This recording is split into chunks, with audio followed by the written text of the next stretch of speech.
Tonight on Access TV, it's Gotham Comedy Live. Get ready to laugh with Adam Newman, Chris Lamberth, Robert Dean, Alycia Cooper. This week's host, Harry Anderson.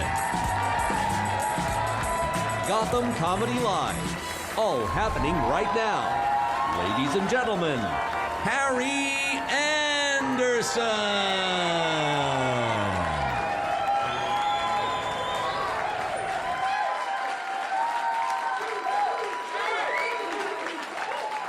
Welcome to Gotham Comedy Live. Want to see me pull a rabbit out of my hat? There's a little hair. Ha! And there's time for one more.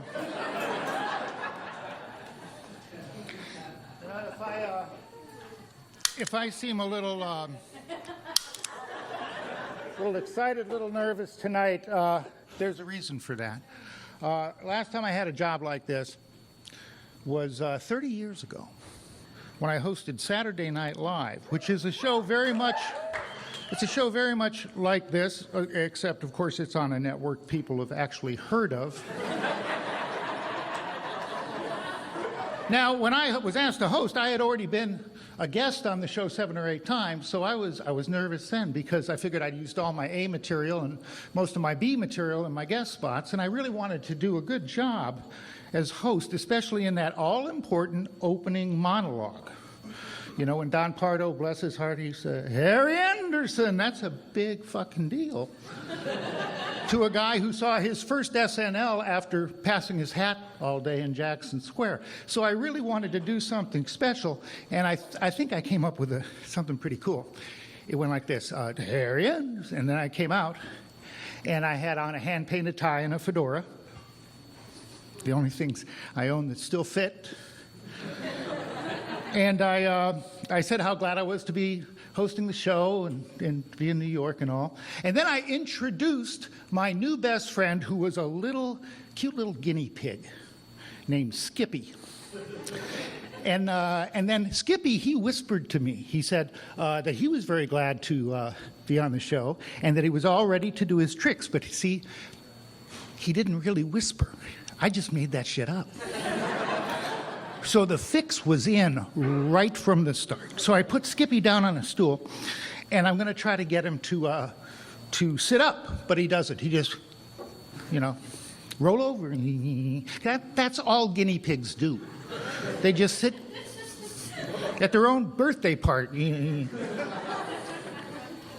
That's one of the things I kind of hate about magic. It's this animal business, because if you're not ready to produce a tiger who's perfectly willing to rip your fucking throat out, then you're kind of stuck with the pink eyes, the rabbits, the doves, and the guinea pigs, animals that you suspect have body parasites that could beat them at Scrabble,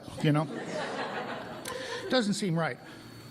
So Skippy is not really coming to task, so I decide to cut my losses, go right to the big finish. I bring out a little hoop, and I douse it with lighter fluid, which I set ablaze.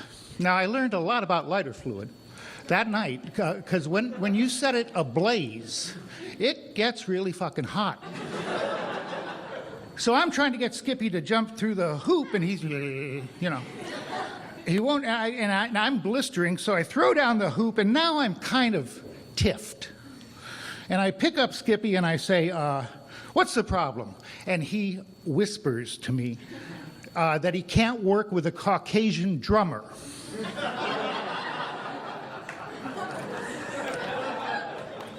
For some reason, that ticked me off.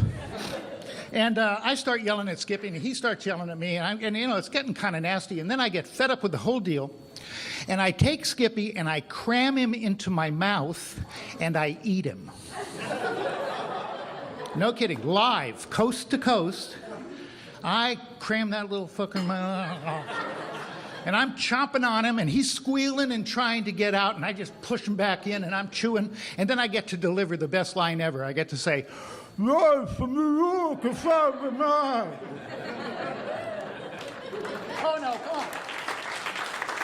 I didn't eat him. It was a trick, okay? I had to switch him for a piece of sponge cake with a squeaker in it. It was a trick. But it looked like I ate a guinea pig. It sure as hell looked like I ate a guinea pig. It looked so much like I had eaten a guinea pig that the phone started ringing off the hook. At 30 Rock, it was like some scene from a Preston Sturges movie where the operators are, they're all named Mabel, I mean, thousands of people started calling in, and they were pissed off because they thought they just saw some smartass eat a live guinea pig. So, this is Saturday Night Live, keep in mind. I mean, they've done some strange stuff on this show. Yeah, but apparently you can let Julia Child bleed to death for a good laugh, but don't go munching on the vermin. So these animal lovers who apparently hate people are calling and screaming their heads off, but I'm unaware of this because I'm the host. So I'm still out there doing sketch comedy, and hosting stuff. But when I get a little break, I come off and there's the producer, and he looks a little nervous about all these calls that they're getting. Keep in mind, this was not what you would call SNL's salad days. This period would later be known as the Piscopo years. And he's frankly worried. But I tell him, because I think this is great. Because this is what a magician wants to, get that kind of reaction. So I tell him to chill and everything will be okay. And I go off to do some more brilliant sketch comedy. And but the calls keep coming in. They keep coming in. So when I come off stage the next time, there's a producer, and now he's got a little flop sweat thing going. And he asked me, please, could you just take the guinea pig out and show it's alive and that it was just a joke? But me, I say, no, I can't do that because I'm a magician. And I swore the official oath of secrecy. Which was bullshit, but that's the thing about magic. It's all secrets, Got to keep the secret. Don't tell the secret. Shh, it's a secret. I was in magic 20 years. I thought we were all gay. I had no idea, so I go off to do more hosting. And then, here's what happens. We're now an hour into the show. And so Chicago, the next time zone, is seeing the monologue for the first time. And they're pissed off. This is fucking Chicago. These people will eat anything that will stand still long enough to put mustard on it, but they're pissed off at me. So now I go back, and the producer is, he's just sure we're both going to get sodomized, when we leave the building. And he begs me, could I just go out and say something about Skippy? So I think about it for a moment, and I say, okay, Dick. His name was Dick, but by this point, I would have called him Dick if his name was Jerry by this point. So I go out, and after the next commercial break, the lights come on, and there I am, discovered, standing in one, as they say. And I say very calmly, I was asked to say something about the apparently tasteless travesty that opened the show. And all I can think to say, now this was the 80s, so this meant a lot more then.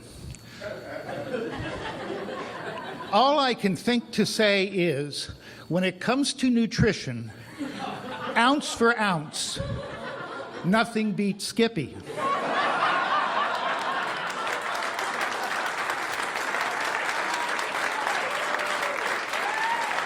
And they never asked me back on SNL. Shit, it took Mark Cuban, 30 years to work up the nerve. But I'm here tonight and glad of it, and we will be right back.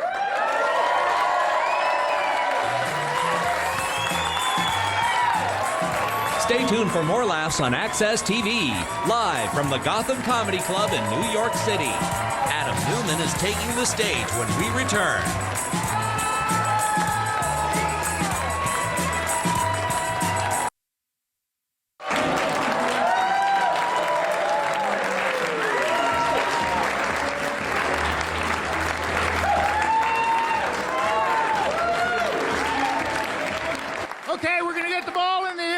time here. You saw him on Comedy Central's Half Hour.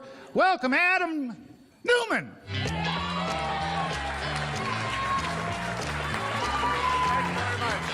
All right.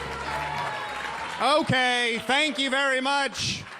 Thank you. It's awesome to be back in New York. Last week I had to fly from Boise, Idaho to Minneapolis, Minnesota, or as I call it, Boys to Min.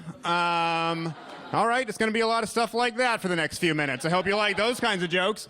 Shows have been going well. I did one last night. I thought I did okay. Afterwards, a girl came up to me and said, I thought you were very funny. I said, thank you. And then she said, I'm on so many pills right now. So, all right, it took two tonight. It took two. Sometimes it takes one. It took two with you guys, so that's okay.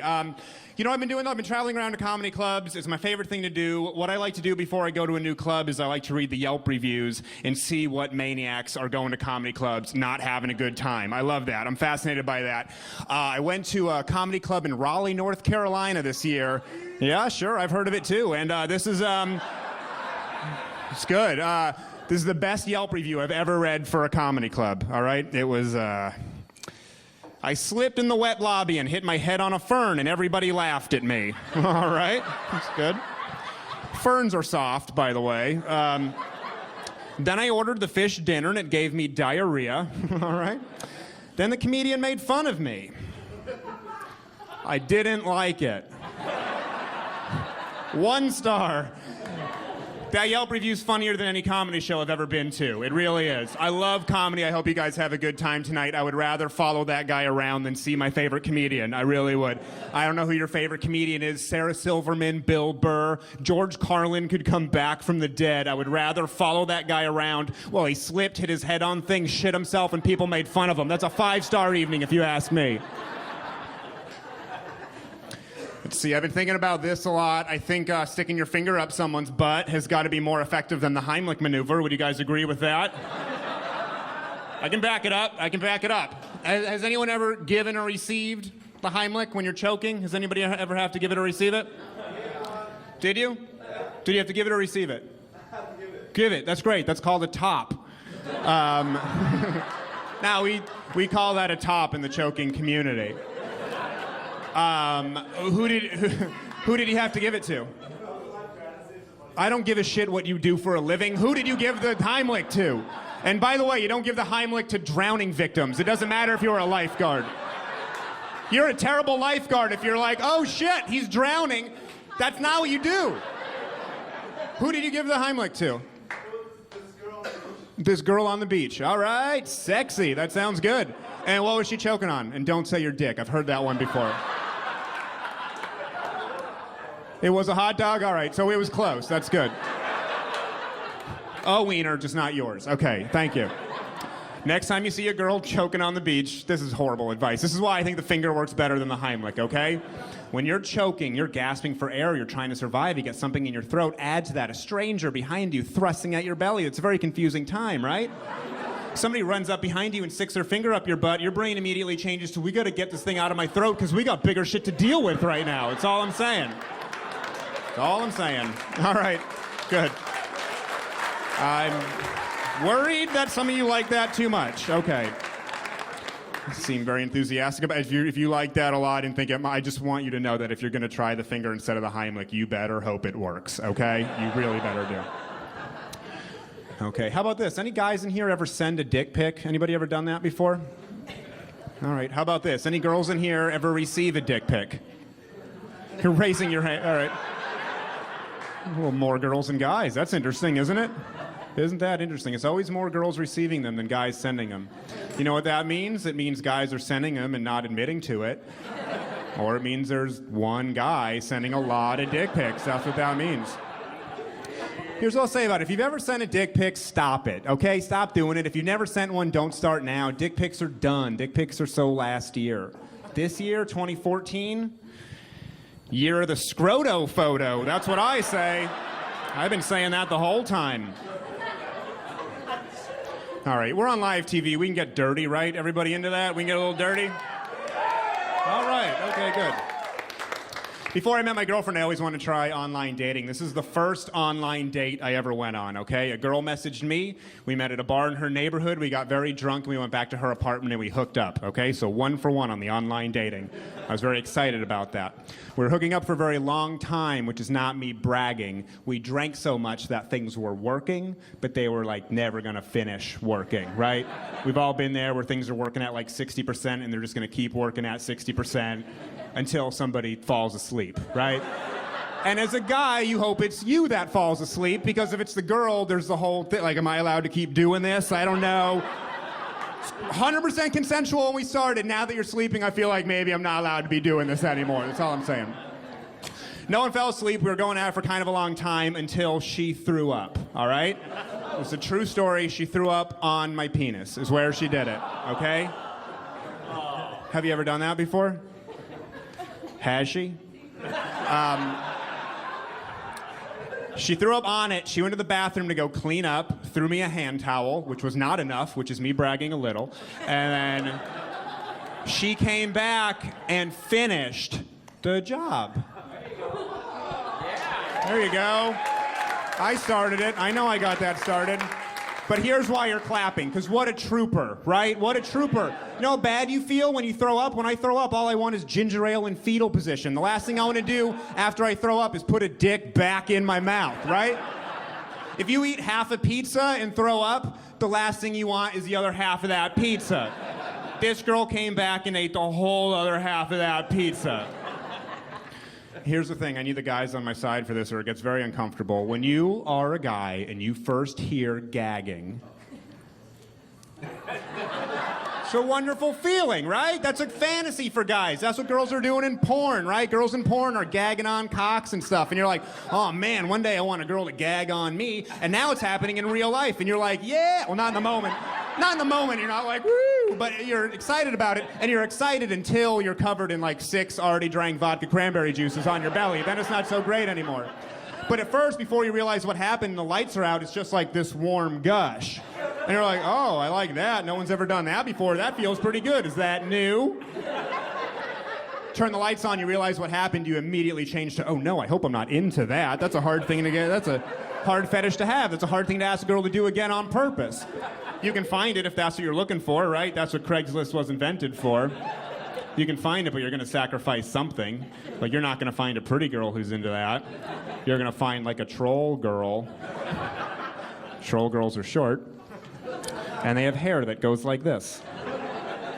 And a jewel for a belly button. Troll girl, the 90s thing. Remember, you're going to have to introduce her to your friends and family for the rest of your life. This is my girlfriend. I know she's ugly, but she likes throwing up on my cock, and that's what I'm into, Dad. Happy Thanksgiving. It's a Thanksgiving joke. That's all it is. All right, here's the thing about that joke story, okay? My parents come see me do stand-up a lot. They're very supportive. When my parents come to see me do stand-up, I don't do that joke, okay? That's not a joke you do in front of mom and dad, right? When I did my Comedy Central special, here's the thing. When you do a special, you don't get to show up and just do whatever you want. You have to get your jokes approved, and that's what you do for the taping, right? I don't know how that joke got approved by Comedy Central. I have no idea. Thank you. Thank you, Comedy Central. That got approved to do. No, you don't have to. They got approved to do on TV. And my parents were going to come see the special, so I knew I was going to have to do that joke in front of my mom and my dad, right? So my parents flew out to Boston. I did the joke for the special. It went pretty well, a little better than tonight. And then afterwards, I went backstage where my parents were. They're waiting for me. My mom is talking to some friends. My dad is there, and he goes, great job, you know, congratulations. And I go, thanks, but it was really weird for me to do that throw-up story in front of you. You know, that was kind of uncomfortable for me. And my dad just goes, oh, that's happened to me before. Don't tell your mother. Biggest backfire I've ever had in comedy. Thank you guys very much. Enjoy the rest of the show. Stay tuned for more laughs on Access TV, live from the Gotham Comedy Club in New York City. Chris Lamberth is taking the stage when we return.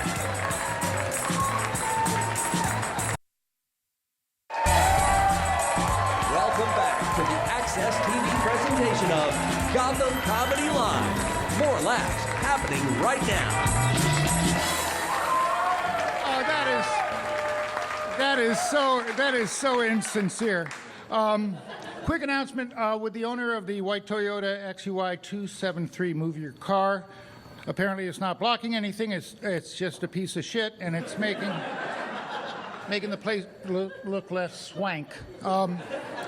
Okay, here, you may know his podcast, The Mundane Festival. Let's enjoy Chris Lamberth.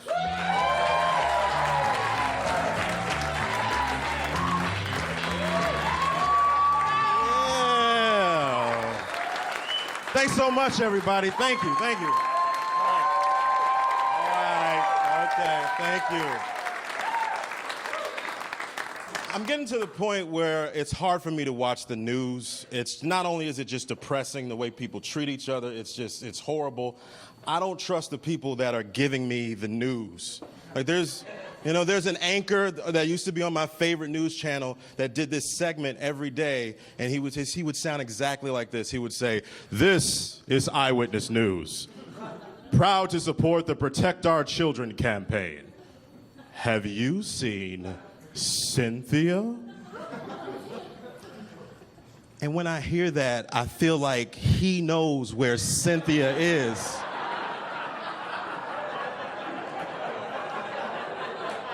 I feel like Cynthia's in his basement and they need to check it out. They need to get a search warrant, go down there and bring Cynthia home, because that's where she is.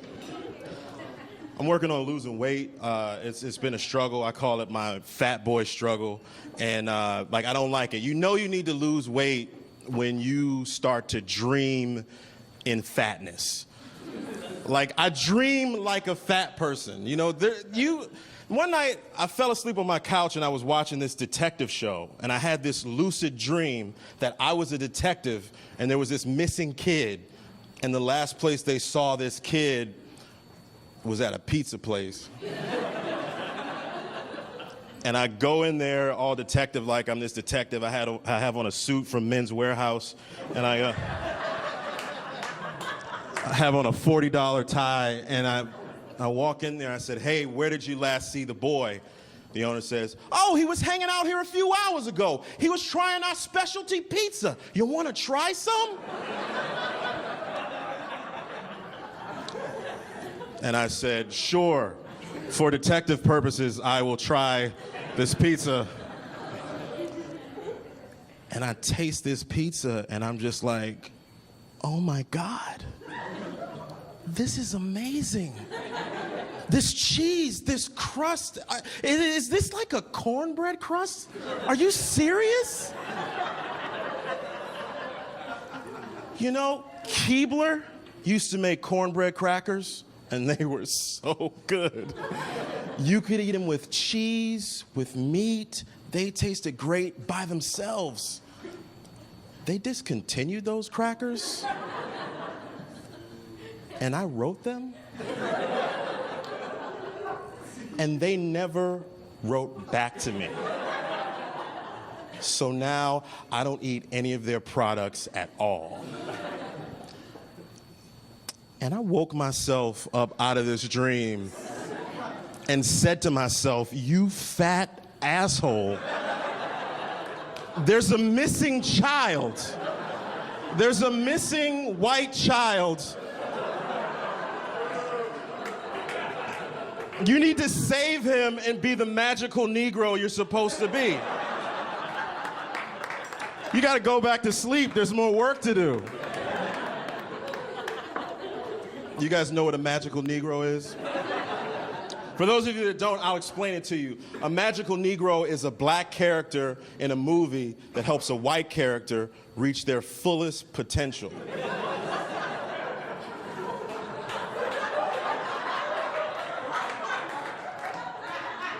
And they don't want anything in return. They will help you with your golf swing. They'll cure your urinary tract infection. And then they just disappear into the night like a forgotten jazz legend. That's just what happens. Yeah.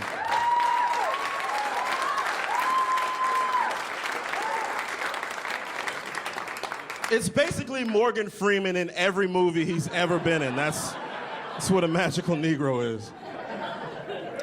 So I have this theory about magical Negroes.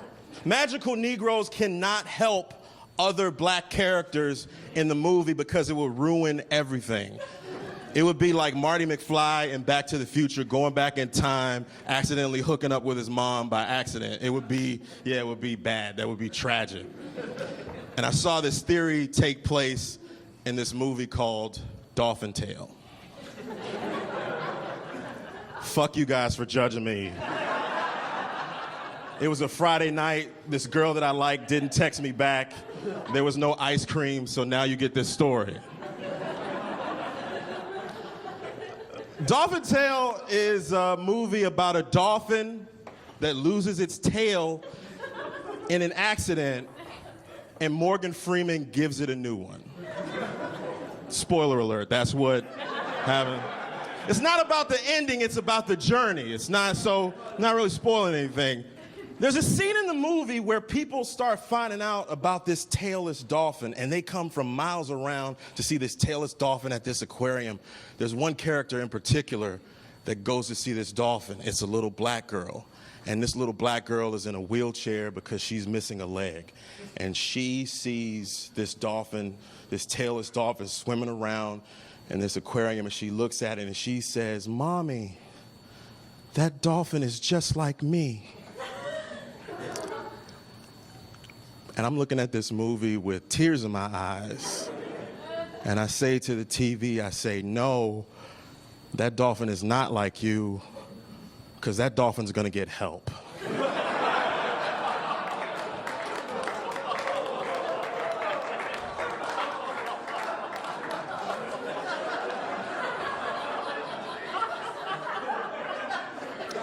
And it just broke my heart. Like, it hurt me. It hurt me so bad. Like, I know this movie is not called Black Girl Leg, but Morgan Freeman could have helped her out. He could have helped. He could have did something. I love going to the movies. Movies are my favorite pastime, but lately it's just been getting too ridiculous. It's more of a chore. A movie ticket should not cost more than your copay when you go to the doctor. Right, it's ridiculous. It's ridiculous. Yeah. And then people talk during the movie. I don't like when people talk in the theater. They say black people talk in the movies. We do, but I mean, like, nobody says anything about white people. You guys will talk before the movie and ruin everything because you guys talk about heavy shit before the movie. One time, I went to go see Iron Man 3. I'm sitting behind these two white women. Their kids go to get snacks. One of them says to the other, she says, "Oh, you know, I ran into Meredith the other day at Panera Bread, and I didn't want to talk to her because she didn't come to book club, and it was her turn to bring the dessert. And I said, you know what? Elaine, get over yourself. You're in therapy. Just go talk to her." So I did. And I went over to her and I said, "Hey, what's going on?" And she said, "Their family dog died." Yeah, Buster. He had a brain tumor and they had to put him to sleep. And they've been trying to explain to their son, Caleb. They've been trying to explain to him that this dog is dead. And you see, Caleb's 7 and he's autistic. So I don't ever think he's gonna understand that this dog is dead. How the fuck am I supposed to watch Iron Man 3? When I'm thinking about this special needs kid and his dead dog. The best friend that this kid is ever gonna have is dead, and I'm supposed to just act like I didn't hear that shit? Robert Downey Jr. flying around in some CGI costume, that shit is fake. Caleb is real. And I wanna know about him. I'm Chris Lamberth. Thanks, everybody. Thank you. Stay tuned for more laughs on Access TV, live from the Gotham Comedy Club in New York City. Robert Dean is taking the stage when we return.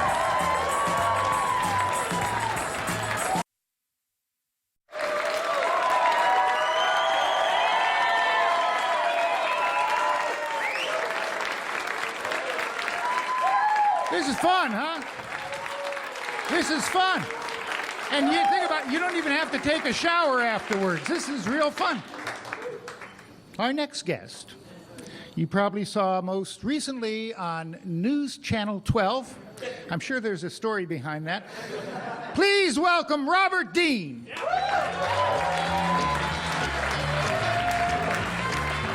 Thank you so much. Thank you. Hello, Gotham Comedy Club. Hello, stoned teenagers who lost the remote. It's good to be here. It's a little weird being on TV right now because I am pretty self-conscious right now about how I look. Because the other day I made the mistake of trying to create myself in a video game. It's a mistake. Because according to this video game, my hairstyle can only be described as female politician. Yeah, you see? Which is insulting to me because I also cut my own hair, if you couldn't imagine. Sir, do you also? Sorry, that was mean.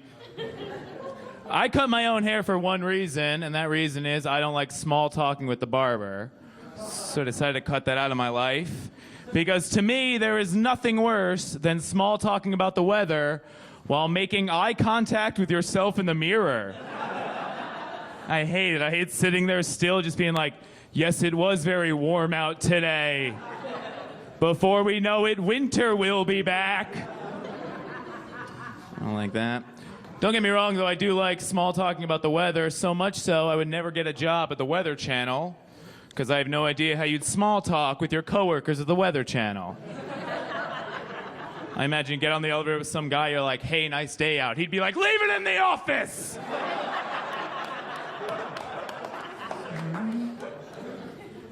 As you can probably tell at this point in my set, I am a man who owns a bathrobe.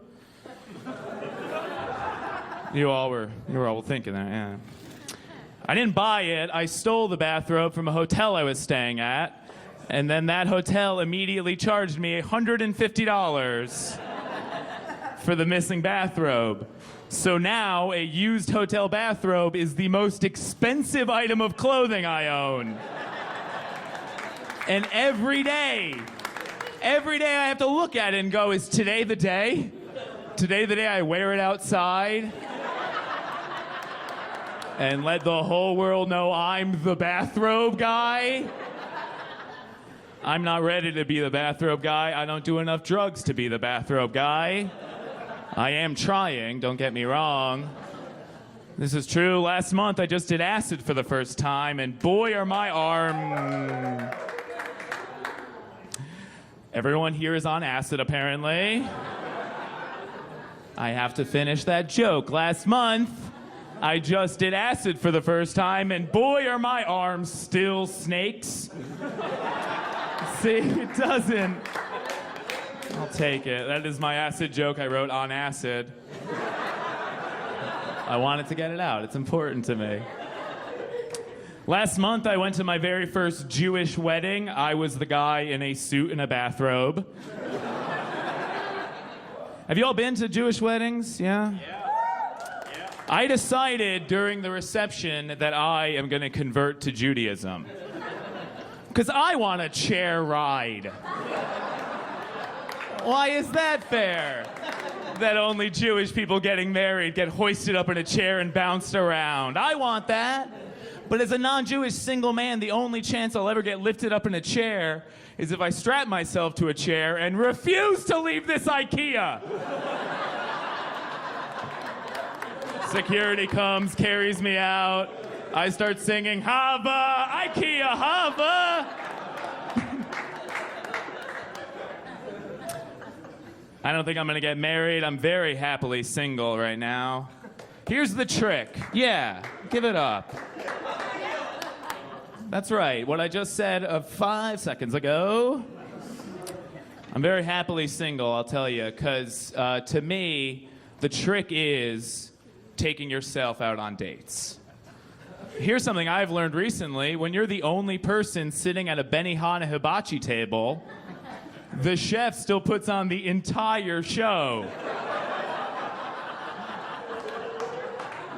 then he expects you to catch all the shrimp in your mouth. Which reminded me, when I was 11 years old, I once went to hibachi with my 80-year-old grandmother. And for some reason, that hibachi chef still thought that she could catch shrimp in her mouth. And after 6 pieces of hot, oily shrimp hitting my grandmother, I had to say something. I'm 11, and I yell out, "Hey! Stop throwing shrimp at my grandmother!" Which I was convinced would have been the best thing I've ever heard yelled out at a Japanese restaurant. But I was wrong, because when I was having hibachi alone, this is true, there was a couple behind me having sushi for the first time. And I know that because the guy yelled out, "I've never had avocado before." Which, yes, is ridiculous. So I turn and look as he took his fork and plunged it into the wasabi. Then he ate an entire forkful of wasabi. At which point he yelled out, "Wow, avocado's spicy!" Only way I can imagine that being better if he went, "Wow, avocado tastes like wasabi." Somehow knew. I wanted to follow this guy around for the rest of his life, just to see his next avocado experience. I spend a lot of time at carnivals. Any carnival I see, I go to that carnival. This summer, I was at a carnival, and there was an Italian food cart, and I was going to get Zeppelis, but I couldn't, because on the food cart, I'm not making this up, there's a handwritten piece of loose-leaf paper that simply read, "We don't have Zeppelis. The Zeppeli guy died."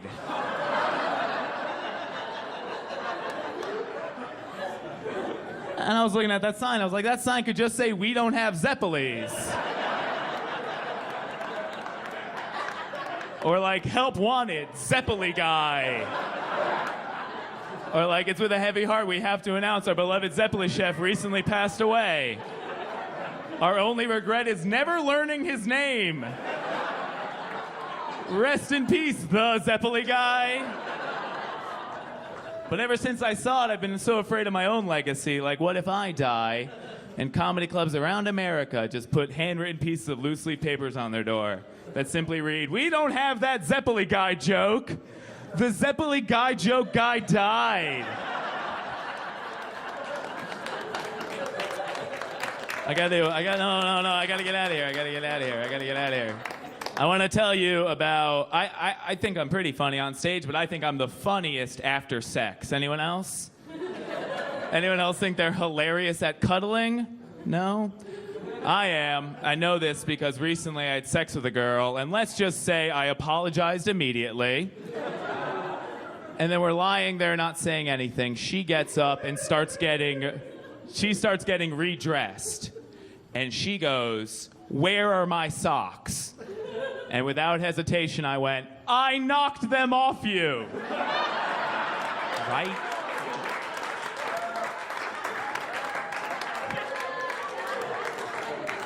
I was so proud I came again.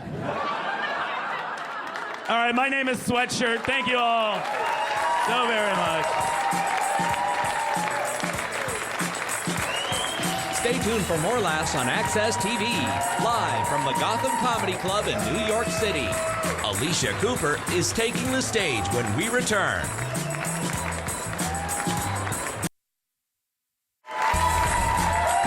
Welcome back to the Access TV presentation of Gotham Comedy Live. More laughs happening right now. All right, let's bring this home in a big way. You saw her on Last Comic Standing and America's Got Talent. Welcome, Alycia Cooper.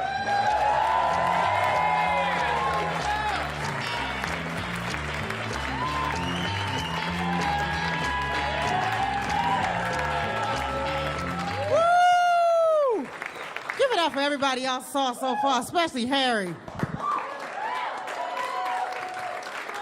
Harry thought I was Marsha Warfield. We don't all look alike. How y'all doing? This is amazing. I love New York City. I love everything about it. Have y'all been on YouTube and saw that ALS challenge for Lou Gehrig's disease? Have y'all checked that out? Yeah. Oh, that is amazing. They've raised over $100 million. But I didn't know anybody personally that had ALS, so I started a challenge for people who had something I know about. Hemorrhoids. We doing the wedgie challenge. We yanking people's drawers up over their head like suspenders and hanging them on fences. We're like, #hemorrhoids. And if y'all not laughing about that, it's because you probably got hemorrhoids and your ass is hurting. That is a funny joke. On the way over, I was listening to the music. I pay attention to the lyrics, because the lyrics rarely match what's going on in the artist's life. I'm on the way over, I'm listening to Beyonce and Jay-Z. They have a song called On the Run.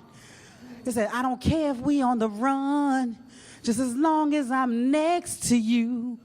I was like, you was next to him in the elevator when your sister was whooping his ass.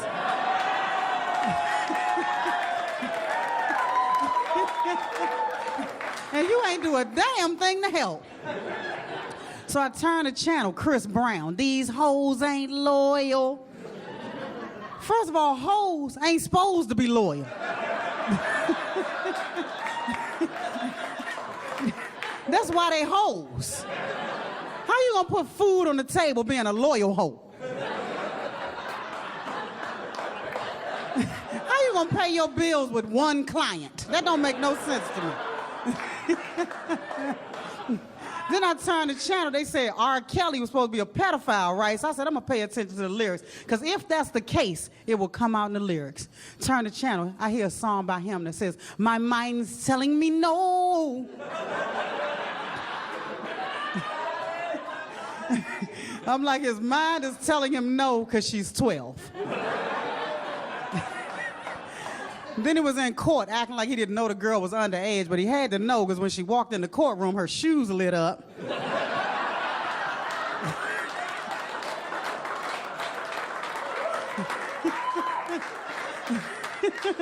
You gotta pay attention.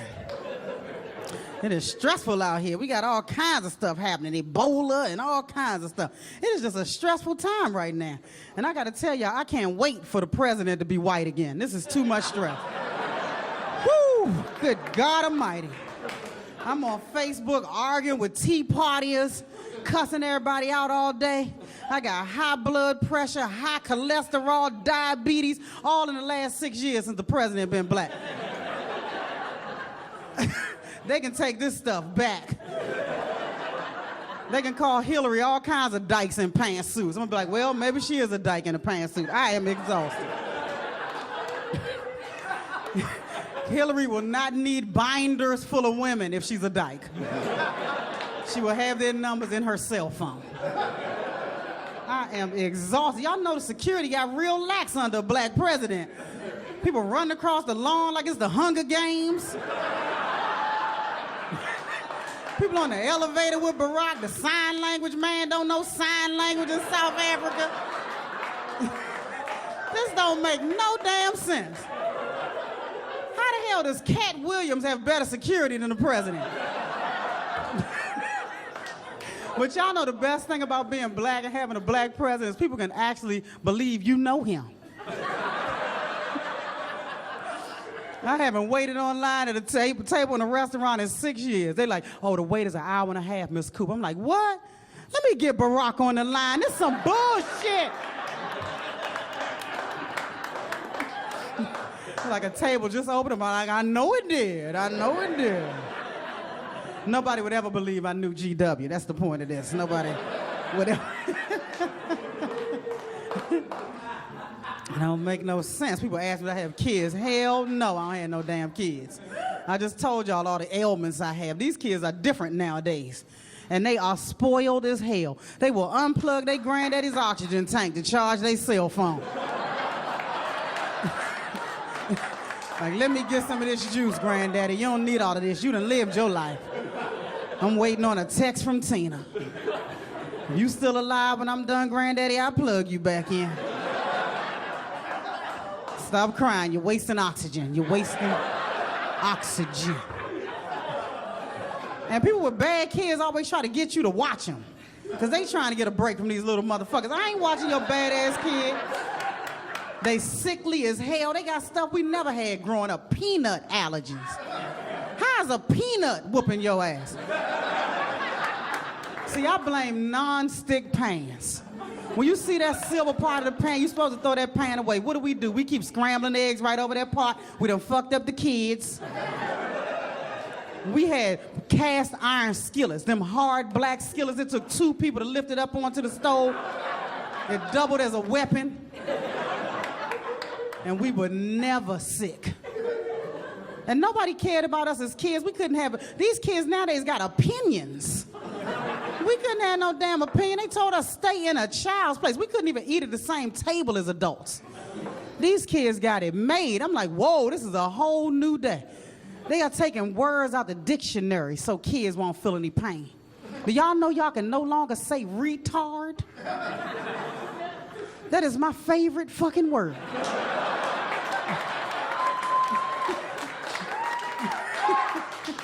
And that has been snatched from me. So I called my friend Gail. She's a psychologist. I said, Gail, do you know they snatched retard? She said, yeah. I said, well, what has it been replaced with? She said, developmentally delayed. I said, I don't have that kind of fucking time. Your ass is a retard. We didn't even have simple protections like seat belts. There was 3 of us standing up in the back of my Uncle Billy's pickup truck. We were rolling around like bowling pins. 2 of us could have fallen out the back. He wouldn't even slow down. Knee pads, our knees were scraped up by middle school. And if you had a helmet on when we were growing up, you were special. And you rode on the short bus. And your classroom didn't have windows. And they have something called everybody gets a trophy. How the hell does everybody get a trophy when everybody didn't win? That's unfair to the winning team. You didn't win, you're supposed to take your little losing ass over in the corner, cry about it, figure out how to come back next year, whip ass and get a trophy you actually earned.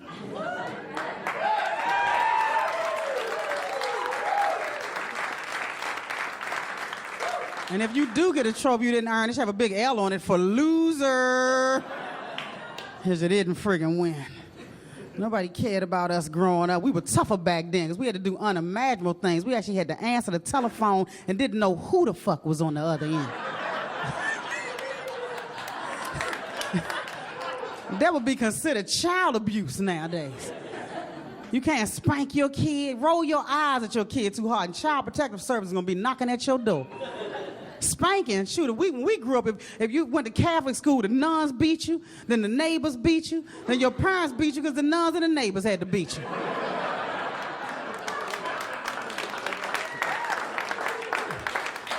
It took a village to beat your ass.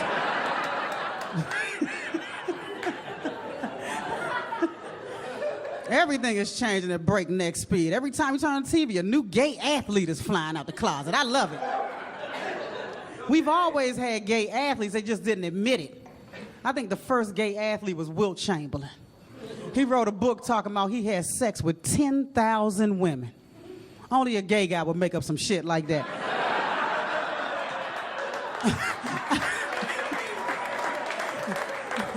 How you have sex with 10,000 women and never need a hip replacement? We had Jason Collins of the Washington Wizards. He came out. That ain't really count because I Googled him and they said he averaged 1 point a season. He making gay athletes look real ragged. They're not even gonna let him come to the parade. But it did count when Michael Sam came out. This man came out before he signed his NFL contract. I was shocked. What I liked about him was that he didn't spend years wasting a woman's good egg, making years trying to pretend to be straight.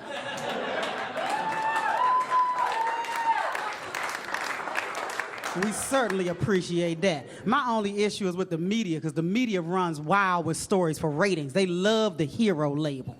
Every time a gay athlete came out, ooh, Jason Collins is a hero. Michael Sam is a hero. I'm looking at my TV like, well, what the hell did they do? Did they run out of a burning building with 3 infants in their arms and flames flying up the back of their neck? What did they do? Were they fighting for this country and got limbs blown the hell off? Then I realized they took a pump in the rump.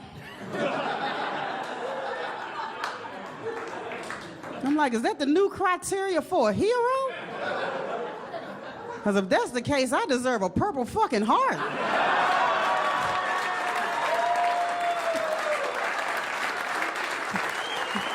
My name's Alycia Cooper. You've been great.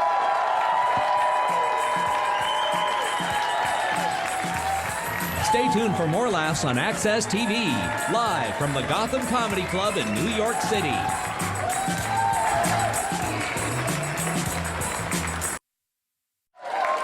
You guys have been sensational. Once again, Adam Newman, Chris Lamberth, Robert Dean, and Alycia Cooper. Y'all drive safe.